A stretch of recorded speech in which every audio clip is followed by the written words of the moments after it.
Welcome to this week's episode of Local Threads. I'm Molly, your host, and this week I'm sitting down with Glamour Possum, otherwise known as Lauren Carter Riley. She's an actress, a writer, a content creator, a stylist, and all-around creative powerhouse. We talk about breaking into acting, her move to Salem, and not taking no for an answer, because she's been down the road of being someone who's classically trained as an actress and having difficulty breaking into that world. I hope you like this week's episode. If you want to check out Lauren's work, go to glamourpossum.com. Everything will be linked in the show notes. Check out her new book, In This Fair Chase, as well as her other books, The Wonderful Lady B. The Better World trailer is out now on YouTube as well as Instagram. Thank you so much again for tuning in week after week. This is something that is really important to me, and I meet so many cool people on a day-to-day basis, and I think we need to talk to people more that we encounter. I have a challenge for you. If you meet someone in your life and you want to get to know them, give it a shot. I can't wait for you to listen to this episode. Lauren is a blast. Let's get into it. Thank you for coming all the way from Salem. Thank you for having me. How long did it take you, by the way? I don't know. Shockingly, not as long, and it was still like a while because public transit. But Yeah. I left at like 11. Okay. And then everything. So I mean, basically the same as driving. Yeah, but I don't have a car, so Which is goals. I wish I didn't have a car. it's honestly like I should. And my boyfriend laughs at me all the time because I don't have one and he has to drive me around everywhere. But also, car payments are expensive. Yeah. Cars are way overpriced. This chair is also Yeah. rude. So, how did you get to Salem? I got to Salem. We talked about how this has been a theme before, but I got to Salem because of COVID. Basically, 2019 was the year that I was like, I'm going to start taking this acting thing seriously, and I'm going to move to New York. And like, if I moved to New York, I meant like move to Staten Island because the long lost borough where all of my friends, I had friends who lived there. My friends were starting a production company, and it was like kind of getting a little steam behind it. So I thought I'll be there and I'll be a part of this. So that way when it takes off, I'll be right there. I got an apartment. I got an internship in the city. I was maybe going to go back to school. I was going to do all this stuff. And I remember when the ball dropped, and it was like, happy 2020. I was like, this is the year it all comes together for me. COVID happened, and I was actually on a road trip with my mom going to Georgia, because that's where her family's originally from. And this was before masks. This was before shutdowns. This was just when everybody was like, hey, there's this thing going around. Just wash your hands and take your vitamins, essentially. And as we're driving, things were getting bad. They shut down Savannah the night after we got there. We went to Charleston the next day. Somebody ran into the restaurant we were in and yelled that there was a government shutdown. They couldn't continue to serve us. We had to leave. Wow. It was really scary. And I came home, and I was living in Philadelphia. My parents lived in Chester County, and my mom was like, hey, if this is going to get bad, maybe you finish out your lease in Philly, because I hadn't renewed, and maybe you just come home for 2 weeks. We'll put your stuff in a pod in the yard, It's not ideal, but it sounds like it's going to get really bad. But everybody was 2 weeks, 2 weeks, 2 weeks, 2 weeks, just, flatten the curve. Yeah. And she's like, it sucks. You're going to have to live at home with your dad and me, but maybe this is better for everyone's safety. 6 months later, my whole life fell apart. And I was living in my childhood bedroom again. I had just turned 26. And I was like, my life is over. Because the whole goal, my whole life, had been pre-college theater programs, go to college for theater, learn how to do film and TV, be in theater, move to New York, where it used to be, if you didn't live in New York or LA, what are you doing? Yeah. And I was going to do it. And suddenly there was nothing to do. Yeah. And my mom came to me and she's like, okay, so New York's not going to happen. Like, you cannot move there. Because the moment that I moved, literally put my bag on the floor of my parents' house and I went, okay, so when this is done, I'm going to start looking at places in Queens and Brooklyn and, maybe Harlem, or maybe I'll find another place in Staten Island. And my mom was like, no, you cannot move to New York. You don't know, no one can leave their house. Yeah. If something happens to me or your dad, you can't come home. Or if something happens to you, we can't go get you. All of your friends have left the city. The ones that are still there can't go outside. Like, this is crazy. Yeah. Like, this is... It's wild. Did you say thanks, Mom? Well, also she was watching me like unravel because also my entire life had been about being an actor. I had not pursued other things that, funny enough, I'm doing now. But like all of that other stuff, I was like, this is a distraction from my goal. Yeah. I have to be an actor. And this is the only thing I'm good at. And this is the only thing I've ever really gotten like positive reinforcement from other people in. Yeah. Even though it was also actively destroying me the entire time because the industry's toxic. But I was like, no, you don't understand. Like, I can't do anything else at 26. Like, like I'm like, this is I'm committed to the gig. And my mom is like, okay, well, the gig's not happening. Like, so what are we going to do? And with my family, the thing that I love is it's always, what are we going to do? Not like, what are you going to do about it? Yeah. It's like, what are we going to do? And so my mom goes, so where in the country do you want to move? Because eventually you're going to have to move out and like start your life again. And I had family in Boston, and my mom was like, where's the last place that you felt happy, like calm? And I had gone to Salem on like a girls' trip in like a year before, and I just remember it was right after Halloween, so all the tourists had left. And it was just very like, it was in November, and the air was changing, and it was quiet, and I just remember like I could breathe for the first time. It's not a major city. Yeah. And I was like, I think it was Salem. And immediately after that, I got the apartment that I live in now, and my landlord was like, you can move up here in a week, like, place is yours. And I'm like, okay. That's awesome. I door knocked. I've had so many retail jobs in Salem. I've worked at a wand shop. I've done content creation now. I work at Nocturne.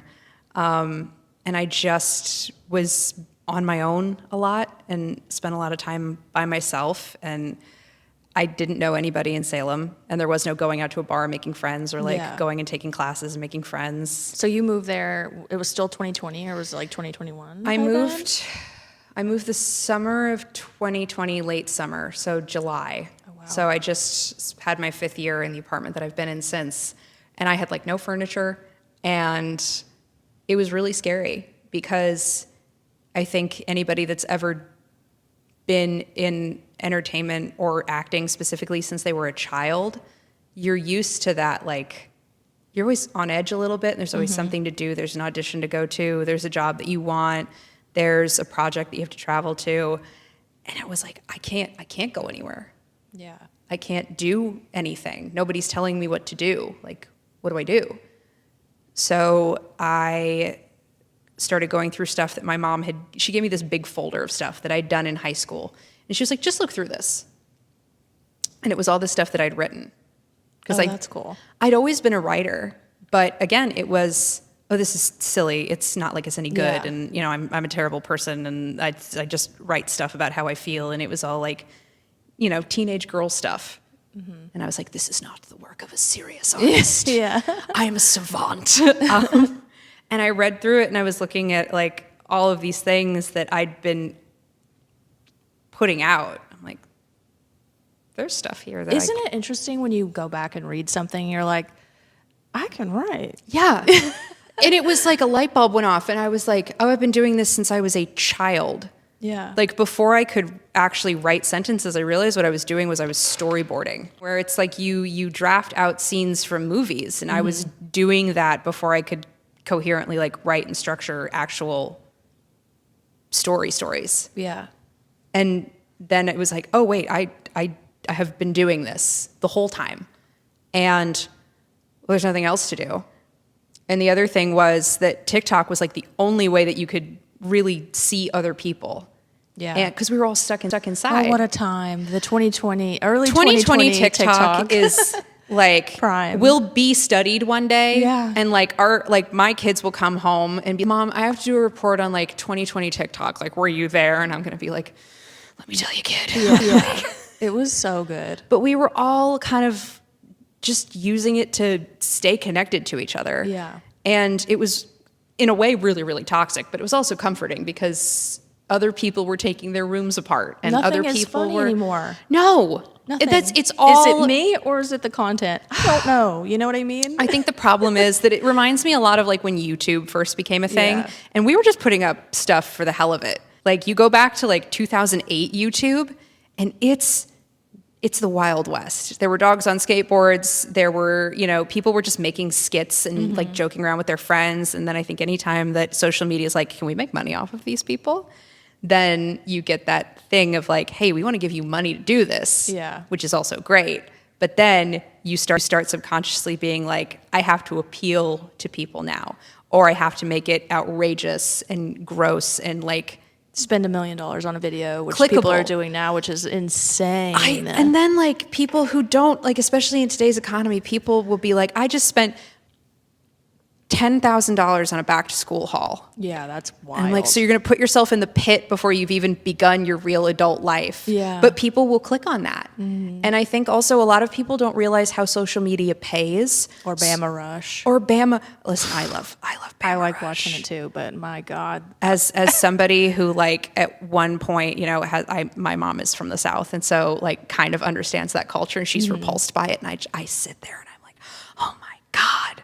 My favorite thing now is also Arizona State Bama, like University Rush, because they're so opposite from the Southern girls. Yeah. Because Arizona is a party school. Yeah. So you get these Lake girls that are Havasu like, and all of that. oh, they're in like little leather mini skirts and like stuff the Bama girls would never wear, and they've got like these rock star tank tops on and like Oh, that's back again. like the big boots. Yeah. But yeah, it's so opposite, and it's like an anthropological study of college. Yeah. I went to a liberal arts college in Philly, and we were known as the clown college. So that was a very different experience. So Yeah.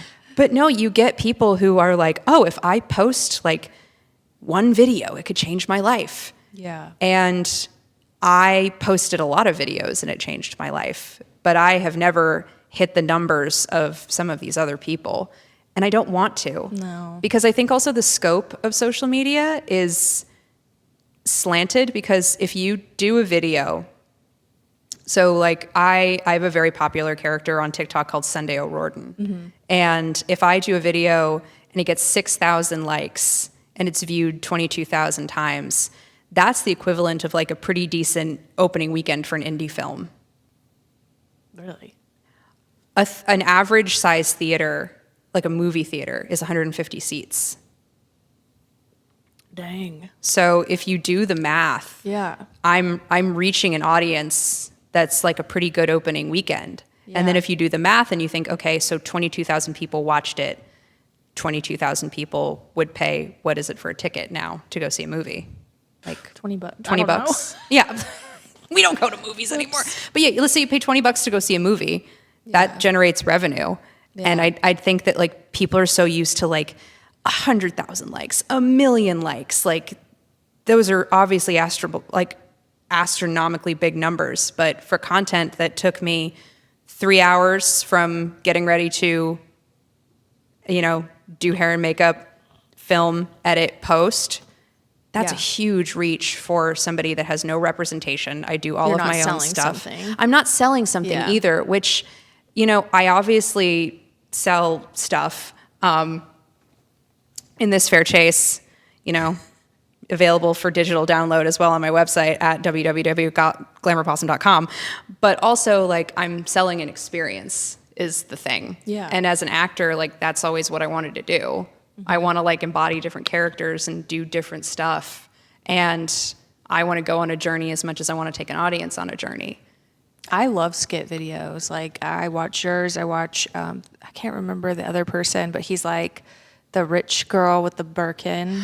Yes. I don't There's remember so his, many, but like, they're really entertaining. there's But I know so- it takes so much time and like the camera angles and it's just. It's a whole production. Yeah. And most of the time it's people doing it in their bedroom. Yeah. And I do mine in the hallway of my apartment. And now everybody's like, oh, it's a hallway video. Like, which character is it going to be? But I think that the success that you see from people on TikTok specifically is people that are marketable. Yeah. And they're selling you the experience of like what their lives are like, but they also have a lot of branded content. And a lot Yeah. of it is also still not disclosed, which is illegal. Yeah. It's But gross. honestly. And, but those are the people that are really like making money, and then they try to put them into mainstream media. And these people, like, obviously it is a different form of labor and it's really hard work, but you put a lot of these people who are not trained to be in front of a camera, be a personality, they're a brand, or they try to put them in mainstream movies or television, and they can't act. Yeah. And they can't talk. And they can't connect with people. Whereas I just did a movie where I'm excited about this. It's, but this is like what I really want people to know is that I didn't get paid for this. We got like credits for flight, but I got to go to Spain for 6 days, and I lived in a 10th century castle, and in 6 days we made a 30 to 50 minute short film. Yeah. And it was all self-financed, and it was all either women or people with queer identities. And it was all just because we decided, like, we're going. Yeah. And my director, Sel, who I'm good friends with and is also the screenwriter and one of the actors, said, "Hey, I have an idea. Is anybody crazy enough to do this?"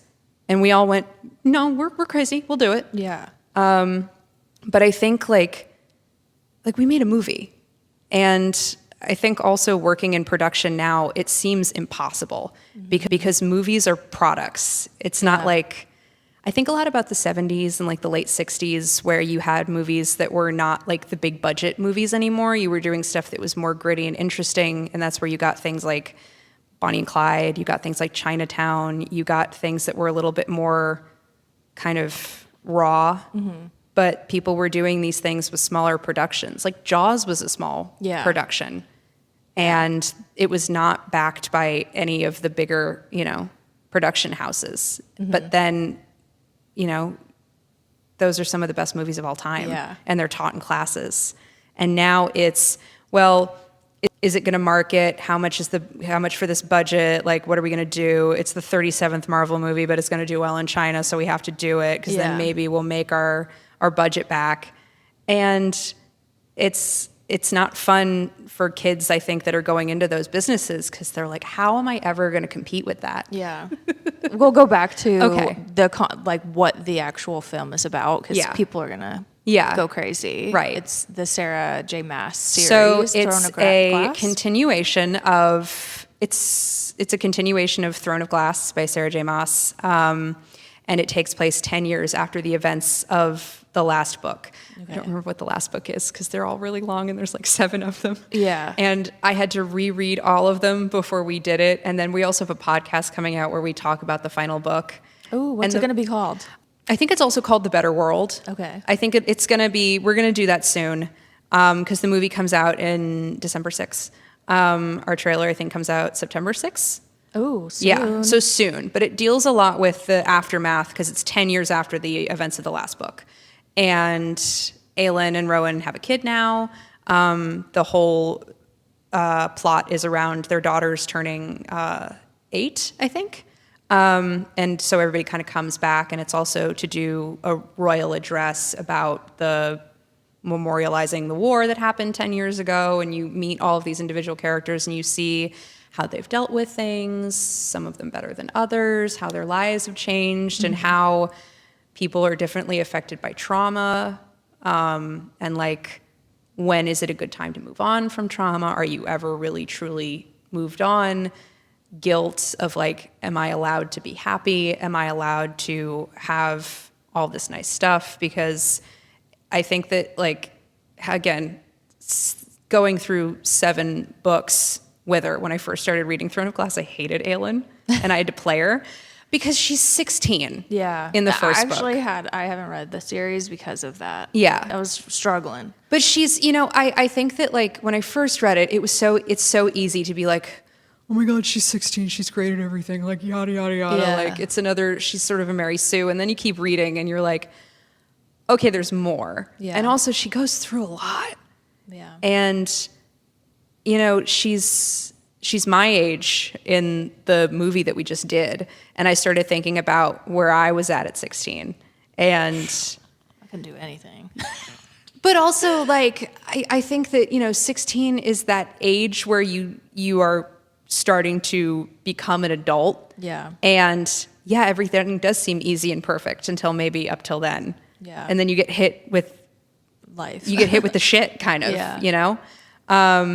And she does go through a lot of terrible stuff, and she does lose a lot of people. And then I was sitting there thinking, like, I've also been through some, like, really awful things. And the questions that Sel had asked of me in the script and, like, the lines I was having to say, I'm thinking, like, I've said these things to myself in private. Yeah. But I think, like, I've never said them out loud before. And even though I'm on set and I'm reading them from a script, these are questions I think a lot of people, I think especially the last 10 years, like, am I allowed to move on? When am I happy? Like, when is it appropriate to be happy? Or why is this still affecting me? Like, shouldn't I be over this by now because I'm grown up and I have adult responsibilities and a life and a partner and a job and, like, all the stuff that makes me happy. But I think that, we love big action movies with big battle scenes and, like, war and stuff, but we don't like to think about what happens after. Yeah. And this was like, it's also a really cute movie, I think. And it deals a lot with mother and daughter relationships, and it made me think about my own relationship with my mom. Yeah, it seems like a great one. Yeah. She saved you from New York. But also, like, it's the other thing too of our parents are people before they're our parents. Yeah. Which I think I'm watching my friends now get, like, 2 of my friends are expecting. And I'm like, I can't wait to tell you stories about your mom, when that baby's old enough. But, especially women, like, we're people before we're mothers. But once you become a mom, I think that people try to pigeonhole you into that. And people tried to do that with my mom too. And she was always like, don't lose yourself. Like, you want to have kids? Don't lose yourself. Like, you're always going to be Lauren who does stuff and you're a mom. Yeah, exactly. I'm excited. So where are you guys going to release that film? We're having a premiere in Baltimore on the 6th. Ooh. So we got a movie theater. That's awesome. Yeah, we got a movie theater, and it's going to be free on YouTube, I think the same day as the premiere.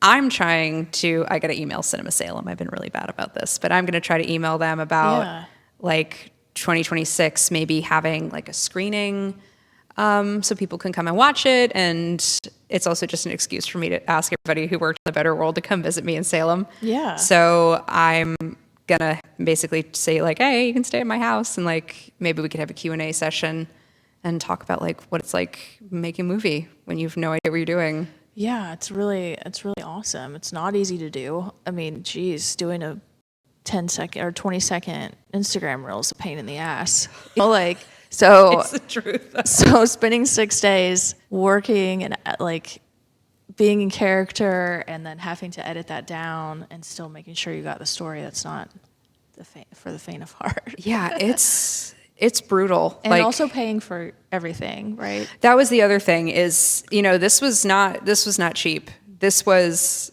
I mean, I posted about it a lot. I was like, I'm having my European summer, but then you come home and the credit card bill arrives and you're like, oh my God.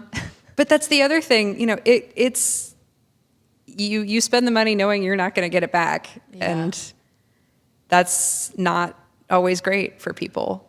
No, but it's definitely an investment, especially if it's the goal you want. And, and all too often, these creative jobs have a lot of nepotism in them and roadblocks, especially for women. And it's like, just taking the control of it and doing it yourself is, like, I think, really what we're going to get back to in the creative spaces, because I just think people are sick of it. I hope so, because I think anytime you get oversaturated with something, the initial response is to go to the opposite, which I think can be great, but also I think sometimes you go to the other way a little too severely. Yeah. So, we've built this industry over the last couple of years on all of this stuff, a lot of nepotism and a lot of quick, easy to do. And it would be great if we got more small artists and, more small film. But how long is that going to take to get a setup and a system for that? I just feel like there's so many tools available that makes it a whole lot easier for people to make a film themselves and not have to continue to, like, if people get told no so much. And it's like, at what point do you just say, fuck it? I think a lot more people are saying fuck it. And like, it's really refreshing. It is. And I think that, you know, the next generation's coming up behind us and they're going to be like, oh wait, that's an option. Yeah. Because before it wasn't really an option. Never. Yeah. You had to do the thing.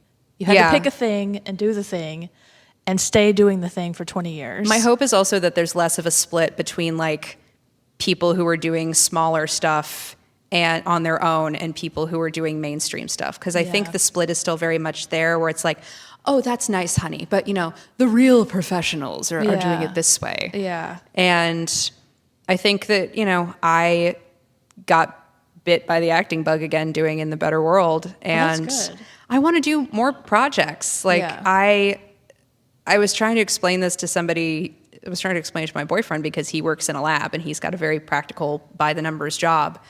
And I was telling him how I want to start looking for more opportunities because I've also, in New York and Boston and basically all over the world, I've applied for probably over 200 agencies and I never get, you know, I've never been represented. So I have to do this on my own. And I was telling him how I liked being on set again and I liked that like chaos and I liked the high of it. And I kind of like the waiting around while everybody gets mic'd and lit and, you know, then the sun moves and you have to do it all over again. Like, I love the chaotic energy that comes from creating something. He's like, but you were so sad, like, doing all the auditions and people were so cruel to you. And, like, you had a really bad time. Why would you go back to that? And I was like, I don't know. Yeah. I couldn't do it. I mean, even when I started doing this podcast, I was like... just having a camera on me, I was like... It's stressful. Yeah. It's like people looking at you, but they're not right now. Yeah, it's so but they will weird. be. Yeah. It's so weird. It's really stressful, but also I love it. Yeah. And I think that it takes a certain type of person to do it. Yeah, and it's not something that you come out knowing. And a lot of people, like my experience training was, you know, still even, like, it's so funny. I was watching a documentary where they were talking about this even in the 50s. So it was like, oh, television and film are for pretty people. You don't want to be a pretty person. You want to be a serious artiste and like eat cigarettes and be miserable all the time. And I'm like, I want to be a pretty girl though. And I think there still is a little bit of that, even though theater is dying in this country. Yeah. We have very little respect for live theater. And I talk as someone who lived in England and saw, like, you can have a livable wage as a theater actor and, like, actually do stuff over there that is... I'll admit, I've never been to a play. Really? No, wait. I did see Cats when I was, like, in 6th grade. We went to the Strand, where I'm from, and... I saw Cats, and I was like, this is bizarre. What's happening? I wouldn't say that, like, Cats is the greatest introduction. No. But it's the only one. It was like a field trip. Did you see the movie? No. Okay, I was like, this looks even worse than I remember. I completely forgot they remade that. Was that during the pandemic? Or was it right before? I don't know. Everything's blurry. Oh, man. I've seen Cats in the theater and also in the movie theater as well. And I saw it with a group of friends of mine who we all were like, you know, we can't go see this normally. So we all popped an edible and we're like, we're going to go see it. Worst idea ever. Yeah, I can't even describe it. And the thing that pops in my mind immediately is that all of these people look like cats, like the color of cats. Yeah. Like there's one that's a Bengal that looks like your cat. But Idris Elba is just the color of Idris Elba. Oh, I forgot he's in the movie. Yeah, I know. And it's really sad because I love Idris Elba. And I'm like, I wish you did any other musical. But he's just the color of his skin. And then my friend, They put any, like, stripes on them? Or no, just... everybody else looks like a cat. Like, they have cat colors that you have seen on a cat. Yeah. And then there's Idris Elba. And my friend in the just car a black cat? is like, does that mean that there's... That like Idris Elba's there's a cat that's just the color of human skin. Like, is that like a thing that's possible in this universe? Yeah. And all like he wasn't even like a black cat. Yeah. Like I have seen a black cat. Chocolate cats are very rare. Chocolate cats are rare, but they exist. Yeah. Like I've seen a black Bengal. I've seen a black Siamese. That was just Idris Elba. And that's all I can think about right now. Wild. But also, again, going back to like the original discussion, that took such a big budget to do. Yeah, I know. And so much money went into it. And all those people got paid. And I can't knock the hustle because I'm like, you know what? If I'm Taylor Swift and someone asks me to be on set for 4 days and I make like $5 million, I must tell this story. Yeah. I joke about it all the time. I'm like, listen, if anybody wants to put me in a Marvel movie, I make fun of them all the time. I think superhero movies can be dog shit, but if somebody's like, do you want to be in one? I'm like, I've been waiting to tell this story as a storyteller. Yeah. Like, I must be involved in this soiree. Yeah. And that's the hard part about being an actor. I mean, that's the hard part about being an artist is that all of us, I think to some degree, if offered the opportunity, would immediately sell out. Yeah. And like, I'm comfortable saying that. That's something that, you know, if anybody's like, hey, do you want to be on like the Real Housewives of Boston? I'm like, I'm there. I don't even live in Boston. I'm there. Hey. Get my boyfriend to sign a waiver. They're getting there, you know. His family would love that. But yeah, like it's one of those things where honestly, I keep saying this, but there needs to be a reality show that's just centered around Nocturne. I would watch it. I want there to be like YouTube, I don't care what Andy it Cohen, is. listen, you come to Salem several times. You had the Real Housewives come and they broke a bunch of dishes. Please, for the love of God, come back to Salem, Massachusetts and just spend a day there. You will have so much content. It'll be coming out of your eyeballs. Like it's a town full of what I think people like Andy Cohen and like reality TV people love, which is it's a bunch of eccentric, neurotic women and gay people all crammed into a small colonial-sized town where there's one street in and one street out, and every year the entire place goes insane. Yeah. That's a show. Like, honestly, I don't care about anyone else. Just Nocturne and people that work at Nocturne. But like also, honestly. Not to brag, but we do have some of the most interesting people because, like, that we're all good TV. Yeah, we're all very entertaining. Yeah, and you all are doing something incredibly cool. That's like, how did this happen? We've got writers, we've got DIY people. Kim is just a show on her own. Yeah, because Kim just keeps doing stuff, and like all these people have now started coming into Nocturne that we're like, I'm a fan of your store. She's got something that is a unspoken truth, I think, also about anybody that's doing social media, acting, art, music, dance. If you're born with it, and Kim's born with it, she's got a vision. She knows how to execute it. Like, I remember still, like, our library is one of the best known libraries. We have so many books. And that used to be an office. And one day I came in and Kim's got this like look on her face. And she's like, I turned my office into the library. And I'm like, did you sleep? No, but it's the library now. So we got to start ordering books. And yeah, she just decided to do that on the spur of the moment. Yeah, well, it's great. And the book club. And then you and Cody both are writers there. And when did you write? My first book? Wonderful Lady B? Wonderful Lady B. So the first one came out, the first one I actually I never intended to write a book. I just did the series on TikTok and it blew up and I had all of these comments being like, if this was a book, I would buy it. And I'm like, well, it's not a book. I don't have a publisher. I don't have a literary agent. I don't have any of this. So I wrote the first book and I was like, I'm only going to give this to friends as a gift. And then my dad was like, why not self-publish it? I'm like, I don't know how to do any of that. And he goes, well, what are the steps that you need to have a book? You need to have a printer and you need to have a place to sell it and you need to copyright it. And he's like, I think I know people that can help you with all of that. Oh, good. So he's got a friend. I have the two Michaels, Michael, my printer, and Michael, my copyright attorney, who were friends of my dad. And my dad used Anro as his printer for his small business. And he was like, hey, Michael, like, you and Lauren talk about this, figure something out, you know, how many copies? And I was like, hey, it's probably only gonna be like, give me 100 copies. Like, no one's gonna buy this thing. My website crashed in the first day. That's amazing. And then the first day I was like looking at the numbers of people that had ordered the first book, and I'm like, oh, okay, this is like a thing now. I got to reprint. And then I did the second book, and more people were buying it. I'm working on the third. I was actually scripting out the third on the train coming here. I'm excited. Yeah, it's been nuts. I just needed to take a break from writing horror, especially writing like historical fiction and horror. It's incredibly taxing. Yeah. Because the research and everything. Also, like, history is the most horrifying thing. Yeah. And I wrote the second book and realized immediately that the third book was going to have to take place during World War I, which is the hardest war to write about because it's the messiest and also the most complicated. So I was like, I need to take a break. So then I wrote In This Fair Chase, and that's been really popular as well. And I also just got my... It's a good time.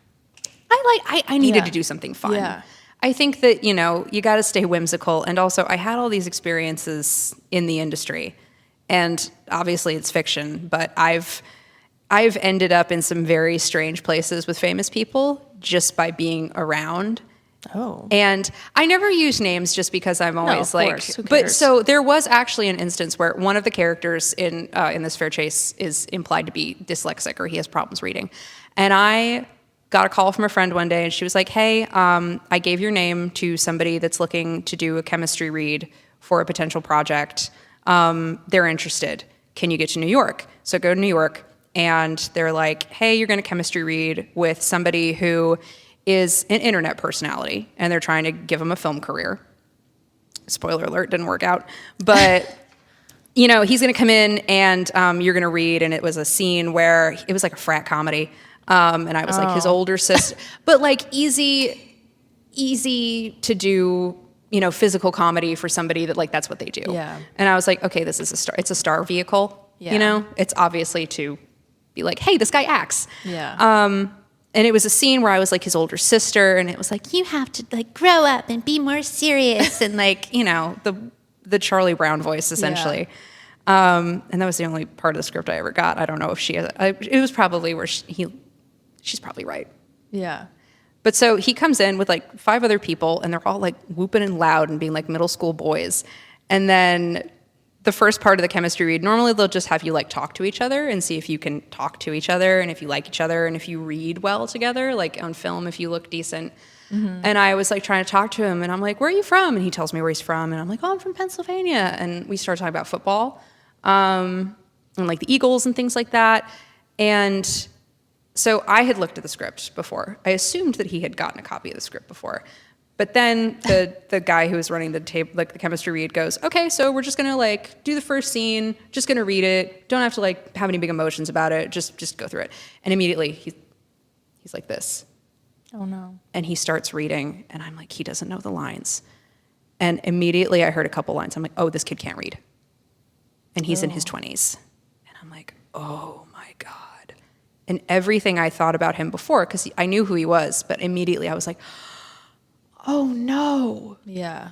Because I have friends that have difficulty reading, and it's a huge insecurity because it's something we have to do every day. And as someone for me who like loves books, loves media, loves audiobooks, loves words, it was really heartbreaking. Yeah. And also he's in a room of people that watching him, that not watching be able him, to read. and probably some of these people also know Yeah. that he has a learning disability, and nobody has like, he's on an island, and nobody's prepped him. That sucks. And it did, and that was something that I realized. I'm like, oh, even if you make it, they don't really give a shit about you. Yeah. And he was just like, you know, he's like a dancing puppet. That sucks. And I was like, it was one, and again, like I've also seen people like it's always in the bathroom where you see people fall apart. Yeah. Because I used to go out in New York, and I lived in London for a while, and I would go to these places in London, and I would go out with a group of people, and we had my one friend who was like runway model tall and like really gorgeous, and we'd like shove her to the front, and she'd be like, I want to come in, but like I have social anxiety, so can all of my friends come in with me? And then we'd be like, yeah, you gotta listen now. But I'd end up in clubs or like I'd end up at events, and you see people just like having fucking breakdowns. And you're like, but you're so beautiful and famous, and you were on a magazine cover, and you're dating somebody, and you were in a movie, and like your album just came out. Yeah. And like I'm sitting in the VIP section with you talking about death. Did happen one time. And I'm like, oh wait, but you made it, but you're happy. This is what everybody wants. And you know, I'm like now as an adult, like older, not with the horse blinders on. I'm like, this is so sad. Yeah. Like this is what we're all like. This is a sign that we made it, and you're on the bathroom floor of a London nightclub, like screaming at your friend because this guy won't call you back. Yeah. Or you're potentially like running around on a substance, and because whatever is happening in your life, you need to cope. Yeah, that industry is very fickle for sure. Yeah. It'll eat you alive if you let it. And it's like I had been wanting that since I was a child. Yeah. And I think another thing I talk about in this Fair Chase is like how it's a very predatory industry. I think especially for, I'm not even going to say young women, because I've known a lot of guys that have been taken advantage of, where you get trained to be like good and you want to be easy. And I think that especially it's bad for young women because we're already taught that if we do what we're told and we're good and we're quiet and we do things a certain way, then we're good. Yeah. And we're nice girls and we're easy to work with. But then you get people who are older that maybe don't have the best intentions for you. And, you know, maybe they suggest something in a scene or they try to change something and you go, oh, I'm not comfortable with that. Or like, oh, like that wasn't what we talked about. Or I don't think my character would do that. Are you being difficult? See, I would never make it because I'd be real fucking difficult. Well, now the problem is, you know, I went to an agency casting, which was just an open casting for acting and modeling and basically anything. And the moment they figure out you're not going to do what they tell you, they lose interest. Because I was talking to the guy that ran the agency, and we were having like a good conversation. And we were talking about where I wanted my career to go, and like, what do you think you could get out of an agent, and like, you know, how long have you been in Boston, or like, where are you in Massachusetts? And I said something like, well, now that I'm 28, I really think that I've got a good idea of what I want, and I know where I want to go and what projects I want to focus on, and I'm just ready, and I'm really clear-headed, and I think that would be really good, you know? I think I've got a lot of good ideas. I've been in the industry a while, and I'm ready, you know? I'm ready to work. And he just was like, all right, I'm going to have you talk to my assistant. Oh. She's, God bless her, I hope she's doing great now, but she's like, I got this little 19-year-old in like a crotch-hugging, totally inappropriate dress for a business. I'm all for wearing what you want, but like she's in a crotch-hugging cocktail dress, and I can, like, she's like sitting like this, and I mean, like, again, God bless her, I hope she's fine now, but she sits there, and she's like, so what do you think that you can bring to this industry? Oh, no. What qualification, what experiences have you had that you feel will help you in this industry? What was your most challenging experience as a performer? And I'm like, oh my God, honey. Robot. Like, but also she's trying to impress this man that she works for. And I'm like, run. Yeah. Get out of the house. Like the call is coming from inside the house. Like, you're in danger, girl. I've been you. I've been in a room of 20 of you. Yeah. And like, you're not going to impress him. He's using you because you're easy and you will do what he wants. And like, all these other people are in this room and you feel like they're trying to impress you. They think that you look stupid. Yeah. And you're not. You're probably not. Yeah. But at that moment I was like, you know what? I got to go. I have to leave. And I like walked outside, and I've never been more grateful to be on Newbury Street, where I was just like, oh my God. Like, yeah. It's scary. It must have been such a relief to work with, what's the production company? for One Better World or Better World? We don't have a production company. It's Well, I just mean, it was just, well, I mean, like just to work on just being on the set. The nice thing about working with mostly women and, gender nonconforming people is that the schedule is not going to change, and you're also not adherent to the whims of somebody that could at any point just decide to have a meltdown. Yeah. And we all, like, it was all, okay, we're all going to get up at 7, or, okay, so we have to wake up at 5, like, someone's going to go in the kitchen, who's going in the kitchen, who's doing lunch. When are we doing this scene? Okay, there's yellow jackets in the room, so we have to wait for the guy that owns the castle to come spray the room. Oh, we're going to do this. Like, can somebody get the lighting rig? Oh, the sound guy's having problems. Can somebody bring him a cookie? And it was just really communal. Yeah. Because we were all like, we all have a goal of getting this done, and it needs to get done, and nobody is too good to do a job. So that's a big deal. that's, you know what? If you're going to work in a small production, get used to being like, okay, Everything. okay, someone's got to hold the boom mic. I got to hold the boom mic. Like, okay, does somebody need to be making lunch or cleaning the kitchen or, helping out while somebody else is on set? All right, got it. Like, oh, can you run and get me that thing that I left over there? Like, just do it. Yeah. Like, if it's not taking advantage of you or you don't feel exploited, like, if somebody has to do it, just do it. Yeah. And That doesn't have to be explained to. it doesn't have to be explained, and it doesn't have to be That group. complicated. It's so easy. Yeah. It's a lot of complicated technical stuff going on around you, but it's so easy. Yeah. And I want to work with that person if I know that, like, hey, things might get a little hectic, but I can ask for a favor, and somebody will be like, oh, I got that, no problem. Yeah. Or, oh, you're having a hard time, like, do you need a glass of water? Do you need a sandwich? Yeah. When was the last time you ate? Like, do we need to take a break? Do you need to, like, take a minute to get into the emotion of the scene?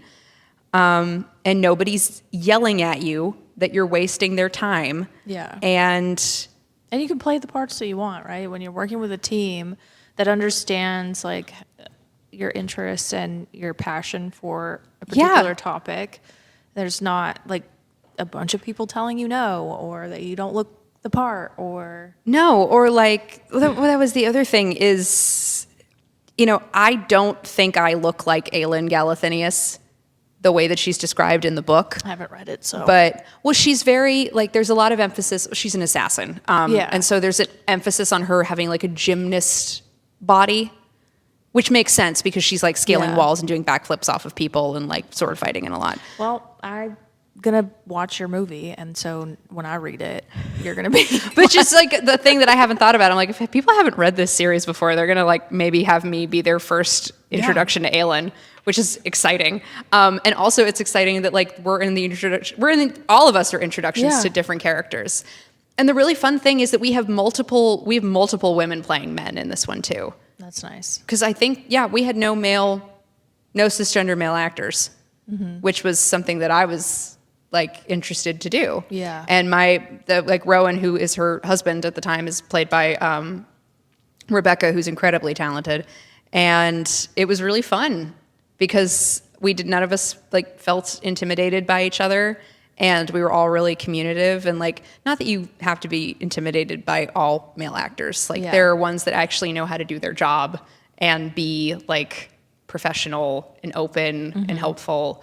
I wish there were more of them, but it was just easy, and all of us wanted to be there, and all of us believed in the script and, like, what the actual thing is of. And, Cell said, they were like, hey, I know this is really stressful, but if we did this again next year, does everybody want to come back? And everybody unanimously was like, yes, where are we going? There's a lot of adaptations that are getting, like, bought up and done, which cracks me up because Hulu actually bought the rights to Sarah J. Maas's other series. Oh, really? They'll ruin it. Hulu? Well, so they've already fumbled because now they're trying to, like, so it was a big thing that somebody was like, ACOTAR got picked up by Hulu.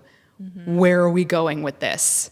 And I think the problem is when you have a series that's that big, you're always going to disappoint a large percentage of your fan base. But also, like, Hulu isn't really the place for that kind of content. No. Not to make it good. But, like, I think also maybe Hulu was like, oh, we don't have to take it that seriously. We just have to make it. Yes, and then you do. realize how opinionated and like ballpoint precision based. It's like the Star Wars of BookTok, right? Or was anyway. Yeah, and like now. I have issues with Sarah J. Maas as an author, and like I prefer Throne of Glass to Akhtar, but I think that's just because I've been webbed in it for a good part of the year. But I think that like Throne of Glass has so many better characters. Yeah, like that's better, what I hear a lot of, and better I just written kind of female characters, and there's like witches and dragons and need to read shapeshifters and assassins and pirates, and I think that like ACOTAR is sort of an easier read, which I think is why it's more popular. Yeah, because there's 7 books in Throne of Glass. They're far too big. It's a lot of reading, and ACOTAR is like sometimes it's like ice cream, Yeah, that one that's like really short, the Christmas Hallmark special. I was like, what the fuck is this? Is that the one where they bang in the sky? I know there's one where they have sex in the sky. I'm probably. like, oh yeah, that sounds like right. winter and like nothing's really happening. I'm like, why is this even a thing? This should have been like, oh, that pissed me off. And then I kind of just didn't read anymore. I think there's a new one coming. Oh, really? Buckle up. Yeah, there's going to be a new one dropping. But yeah, I think it's really interesting, like being on BookTok and like seeing people get like wildly successful from books that get picked up on one app. Being on that app and like being plugged into it because I'm trying to sell my own books. Yeah. And seeing the bullshit behavior of grown women. Yeah. No, you can go down several rabbit holes about why BookTok is the worst. Yeah. But it's something that you're like, I have to be a part of the system. But it's also just, it's so easy to not pick a fight with people. And it's really easy to not like, it's not easy to write something that isn't bad. But it's easy to not pick fights on the internet. I love watching people tell me about the books that they would normally not tell anyone they're reading. Like, yes, we all have them. The Haunting Adeline or the Ice Hockey Barbarians or something. I've never read it. That's a new genre, though. Like, you just combine 2 very popular genres, which is hockey romance and the blue barbarian people. Yes. Yeah. Oh my God. Oh no. Like, honestly, you just put that into ChatGPT and you'll have a bestseller by next summer. There's this guy that writes these wild books that's like, I can't even say the names of them because they're so crazy. Is it oh wait, hold on, I can't remember his name, but it's like the ghetto alien ones. Yeah. Oh, I can't remember his name.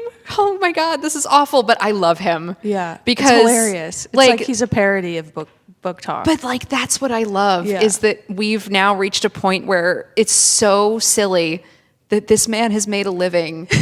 And then there's also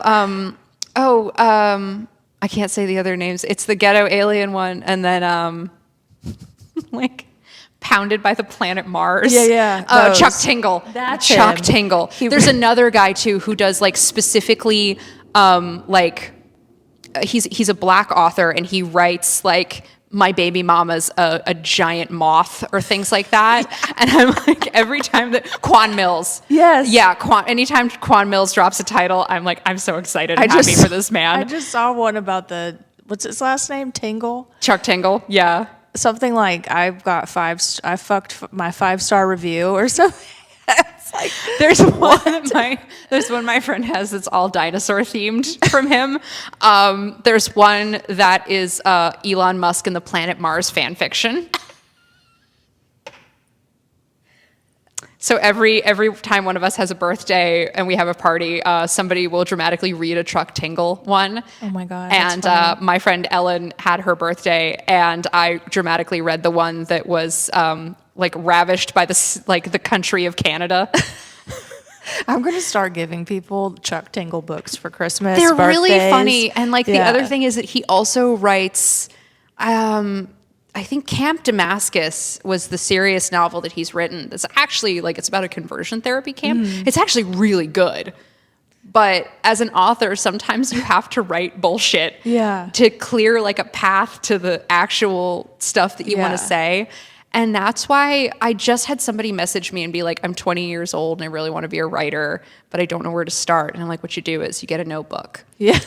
Like a private notebook. You don't tell anybody that you have it. Like never put it on the internet. Like I'll get into fan fiction in a minute, but like you get a notebook and you put in the most like uncomfortable shit that goes through your brain, like stuff that you don't tell anybody else. And it's going to take you to places that you don't like. It's going to make you question your opinion about yourself and about things. But you just have to get it out. Yeah. I have stuff from like, I wrote in 8th grade that makes me really uncomfortable. But I'm also like, there's some treasure in there. Yeah. And you just saying some of that stuff makes people uncomfortable. Yeah. But the moment that you can say like, I can write down something really disturbing and really weird. And also like, again, you just said Haunting Adeline. Like people write this stuff down very confidently and are like, this is my novel. Yeah. Publish it. Such a cool plot. Putting it on it. Oh God. I mean, we could get into the philosophical ramifications of dark romance, but that's a whole different podcast. Did you go to Sinners and Stardust? No, and I'm really glad I didn't. Yeah, what a shit show. Yeah, conventions make me like really uncomfortable, and we almost went to another one that went really wrong as a cast at the Better World. And Sel was like, you know what, things are not lining up. And this was months ago, where they were like, you know what, we're not doing this, and you can go on your own, but we're not going as a cast. And it proved like people who were running the thing weren't paid and didn't get rooms comped and like had to spend their own money. And I was like, every time I see a book con happen, something goes horribly wrong. And I would love to go to one, like sell my books, meet people, like meet other authors, like go to panels. But I am also so aware that these kind of places bring in a certain type of person that maybe is not like emotionally ready for that. Yeah. Because it's a lot of energy. And like Sinners and Stardust was specifically geared to dark romance. Yeah. And some of those people shouldn't be allowed out of the house. No. Like they took it way too far. But it looks like the organizers of the event have like put some things in place now. Okay. Which, I mean, they were very quick to act. But like, which is you good. never really expect that kind of shit to happen. Well, no, like it is one of those things where again, it's being on BookTok too, and you're like, oh, this didn't really happen. Like this is a game of telephone. Like somebody said something and now it's built into this big thing, and then you kind of do some digging and you're like, oh no, this happened. We're dealing with this now. It reached Instagram pretty quick. That's when you know it was when it jumps over, that's when you're like, oh, this is real. Yeah. And it's just I have watched women. It's mainly women. The thing about BookTok is like, it's almost all women behave deplorably towards each other and towards other people, and like the books that come out and the stuff that gets written. And listen, anyone can write a book. Yeah. Really anyone. Not everybody should. Yeah. Or sometimes the thing that I'm really obsessed with right now is, I think it's called Age of Scorpius or Scorpio, where this girl was writing a book with that title, and it was going to be all based on the zodiac, and like they're all different cultures or tribes, and I was like, that's cool. And she sold copies of this thing, and it was bad. It wasn't finished. That sucks. It wasn't done. And instead of like saying, hey, I'm realizing that this was my first publication and this was maybe not great, and I need to go back and like do some serious edits on this, she's like, oh no, you guys just got a bad copy of it. Like, I didn't write that. The real one is out there, and boy, it's good. And oh my gosh. And like some like, not everybody, it's got like if you're gonna grammatical. do some stuff like that, just put it on for free on Amazon. Just go on AO3 like a grown up. Yeah. Just write fan fiction. Yeah. Did you ever do Wattpad? No. But the thing that cracks me up is like, there's this thing in writing that is called filing off the serial numbers. And it's when you take a fan fiction and you change the names and you change the places, and it's not fan fiction anymore. It's original fiction. Oh, yeah, okay. And then you publish it. And I have a friend that works in publishing, and she's like, Lauren, you know, now it's a game of which fandom was the writer in, because you can tell. And there was one time where she's like, I need you to know that I'm crying at work right now. I got my 4th obvious BTS fan fiction in as original fiction, and I have to read it because that's her job. That sucks. And she's like, I don't know if I can take it anymore. Well, I know that Wattpad was like really popular at one point, and then Anna Todd was on Wattpad. She wrote Harry Styles fan fiction, and it got published and turned into a bunch of movies. oh god, Oh yeah. so creative. But listen, at the same time, part of me is like, good for her. Well, I know that Netflix and all these companies do steal ideas from Yeah. there. Well, now That's it's becoming another- it's becoming on TikTok where people they're called verticals. Yeah. Where it's bad, like, you know, romantasy, but it's filmed so you can watch it on your phone. Mm-hmm. And I know somebody who does them, and, you know, they pay her, and she's good in them, but I mean the short form content, whatever. yeah, but no, Netflix definitely has always got its finger on the pulse of BookTok. Yeah. Or just any content that they can take the IP from. Well, any company. Yeah. I'm not going to single out Netflix, I guess, but I'm not going to single out Netflix, but also, you know, one of the biggest romance series that was on BookTok now, I think Anna Huang just signed like a huge deal with Netflix, and she started out as self-publishing.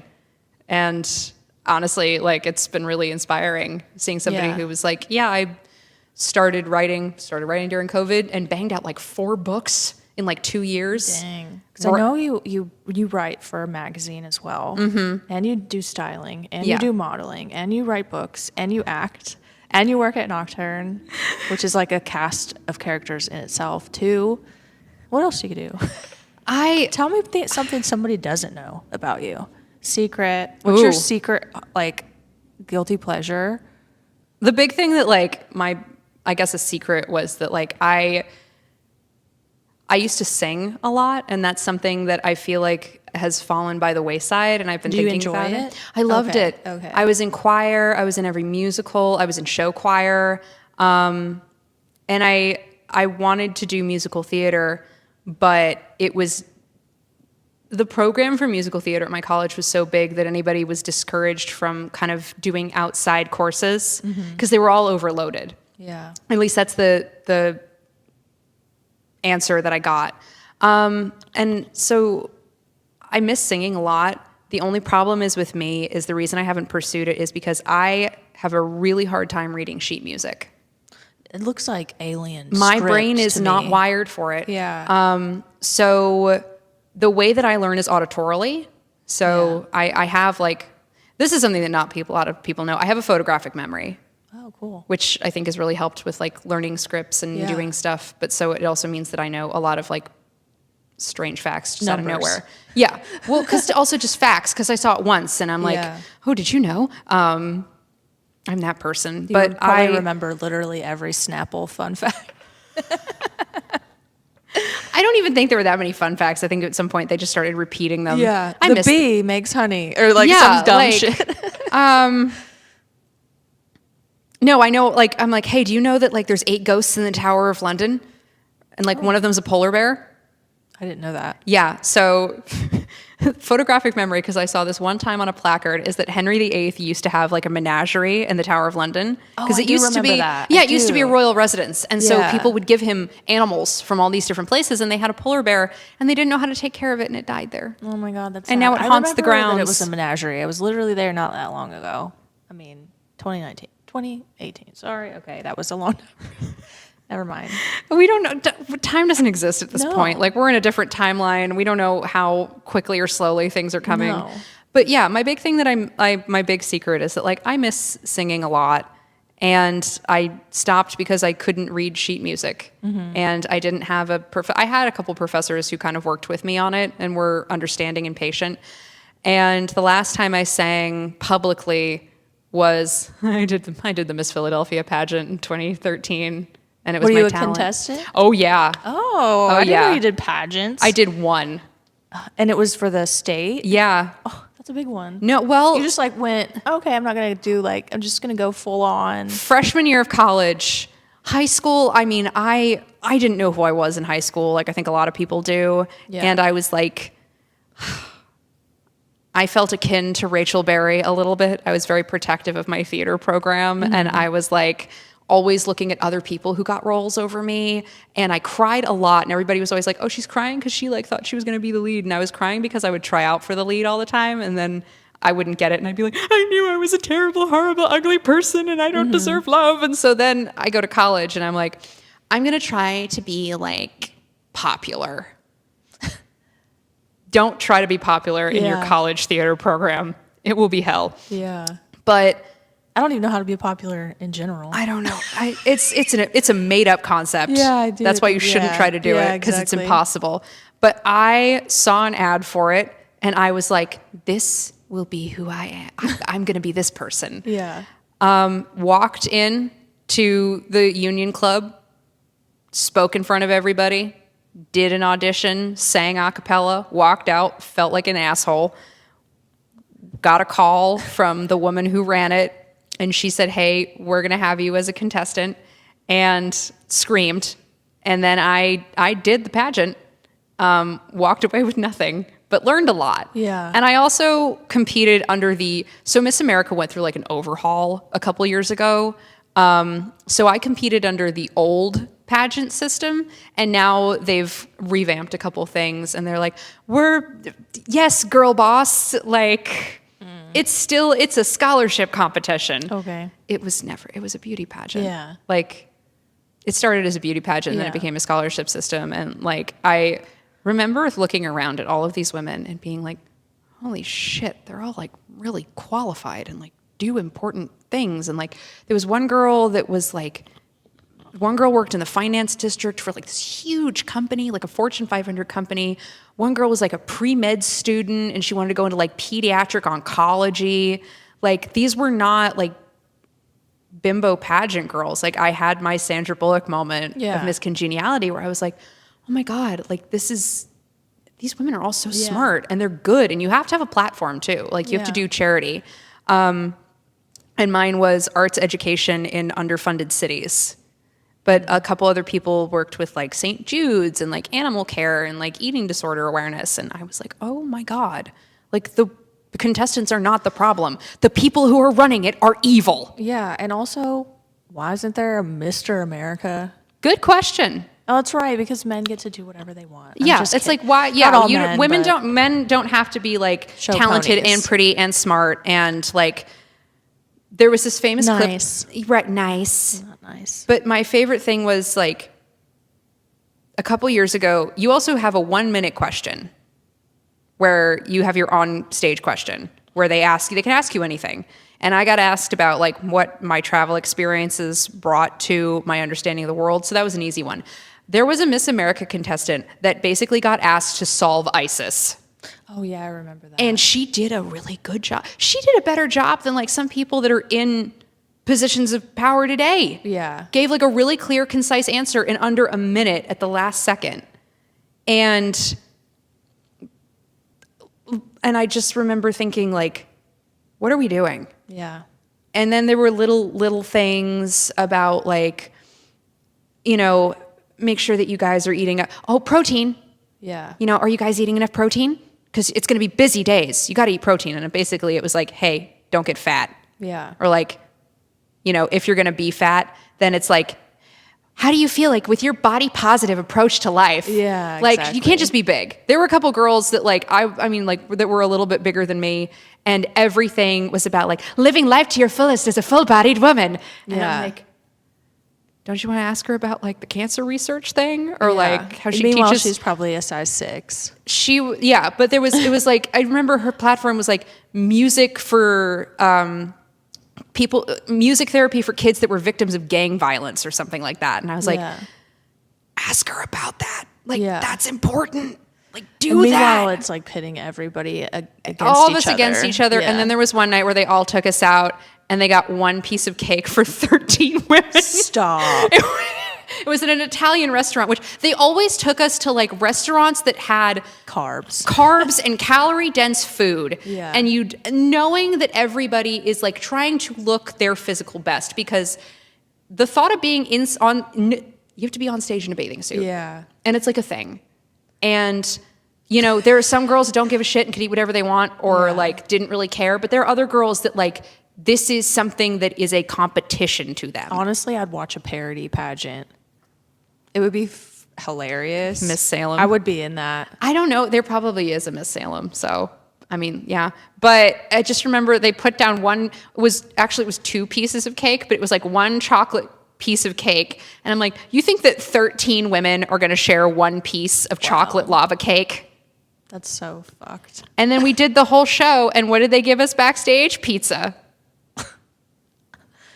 Wow. And I mean, people brought their own food though, but I got up there and I did it and I did my own makeup. But that's what we tell ourselves, right? Yeah. All the time. It's as women. I was and young I can and only beautiful speak to once. women. Yeah. But like, you're fat, you need a facelift, you need Botox, you need all this bullshit. And it's like. But now like all of this stuff has also become it used to be like a dirty little secret. Yeah. Like you would never tell anybody. And then everybody would be like, has she had something done? Yeah. Did you go somewhere? And now I think transparency can be good because you're telling people where you went to go get things and you're going to reputable doctors and you're talking about, it's more in the open. So you're not going to like some back alley person and like potentially having something harmful done to you. But I also think like it appears accessible. It's not. No. It appears easy. It's not. And like it appears safe. It's not. Yeah. And, I'm also going to put this out there. Getting old is a privilege that not everyone gets. Yeah, exactly. Like I'm only 31 and I have had several friends pass away. Same. And I think like, oh my God, I get to like, there's a character in This Fair Chase that is based on a friend of mine that passed away. And I was writing it and I realized Which one? Have you met Dee yet? Not Dee yet, Howell? not yet. Yeah. So there's a character named Dee Howell that is based on. Oh, I'll try not to get emotional, but a friend of mine passed away in 2020, and so soon. It was like it was one of the worst days because it was in Philly, and it was right after the riots. And I was at home with my dad, and my other friend called me and was like, "Hey, she passed. We can't all meet up because it's COVID." Yeah. And my legs gave way and my dad had to sit with me and like we talked about her and I was like, oh my God, like I moved to Salem and I've done all this stuff and like I still think about her. And so I wrote this character and I was like, because sometimes as a writer, characters just pop up. Yeah, yeah. And she's this like fabulous older woman and she was a producer and she's had this life and she lives in Tribeca in a beautiful loft with like 2 ragdoll cats. And I was like, oh my God, this is who she would have been if she got to be old. Yeah. Well, that's the beauty of being a creative, no, right? as a writer, like there's a lot of, you get to bring people back and you get to give people like justice sometimes and people happy endings. And you get to like write about stuff that other people are going through. And there's been 2 instances as an author that I've like hit me really hard. Mm-hmm. I had a reading, like a book party for the first Wonderful Lady B, and there's a character that is one of the love interests who's a wheelchair user. Mm-hmm. He loses the ability to walk, but he's still like, Barbara, who's the main character, falls in love with him because he's smart and he's nice to her and he's a good person. And this girl came up to me and she walked with a cane and she was like, thank you for writing him like a full person. Yeah. Like as somebody who has a visible handicap, it's really hard to feel like romanticized or like good about myself or like that somebody would love me. And I got really like, I wanted to tell her like, no, there's other stuff out there. Like there's gotta be other books out there with like, disabled representation or like, there's gotta be other stuff out there. And then I stopped for a minute and I was like, I've never read one until then. I don't think there is. Yeah. No, but I'm sure that, listen, if there isn't, somebody write it. But like, That was something I was gonna say, I can't remember his name. I was gonna say Pringle. Tingle? Chuck Tingle. Tingle. He's probably written about it. I'm just kidding. Chuck Tingle, you've been summoned. But yeah, I thought for a moment, I'm like, maybe she's gone her whole life and she hasn't found something that like she connects with in that way. And that made her feel good about herself. And that was not even my intention, but I did it. And then the second one, The Second Wonderful Lady Bee, Volume 2. So The Wonderful Lady Bee starts off in the second one in 1911. And in 1911, the nation of Korea was officially created.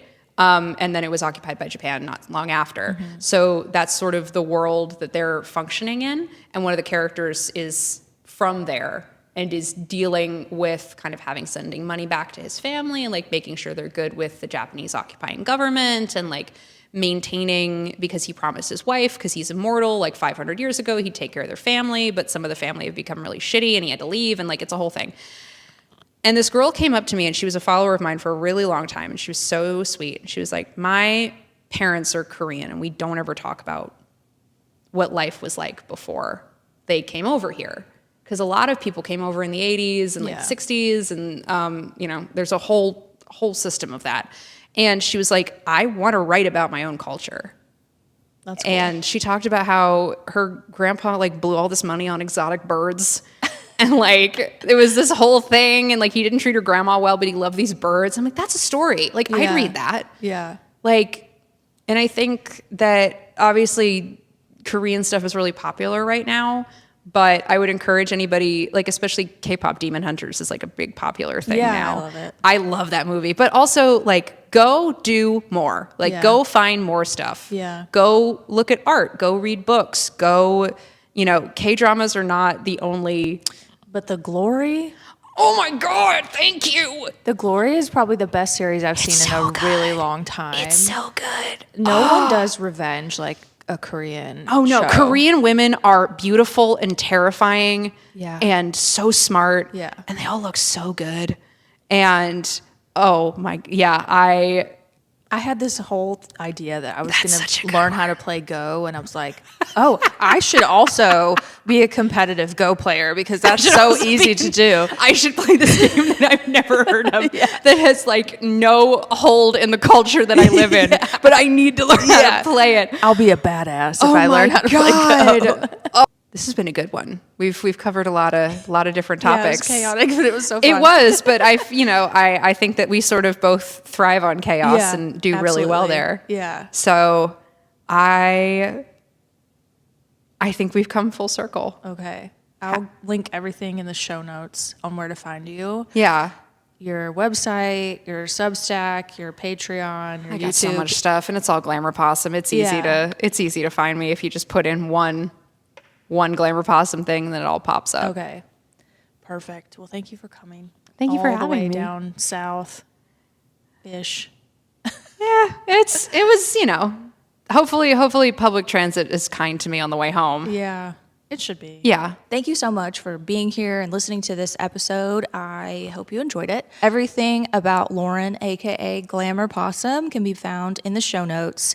But if you get lost or you get confused, glamourpossum.com will have everything you need to know about Lauren and her journeys from writing to acting to skit creation, and if you need some styling or a fit model. The Better World trailer is out now on YouTube and Instagram, and the movie will be released December 6th. So keep an eye out for that, especially if you are a Throne of Glass fan. I'll see you next time, everyone. Bye.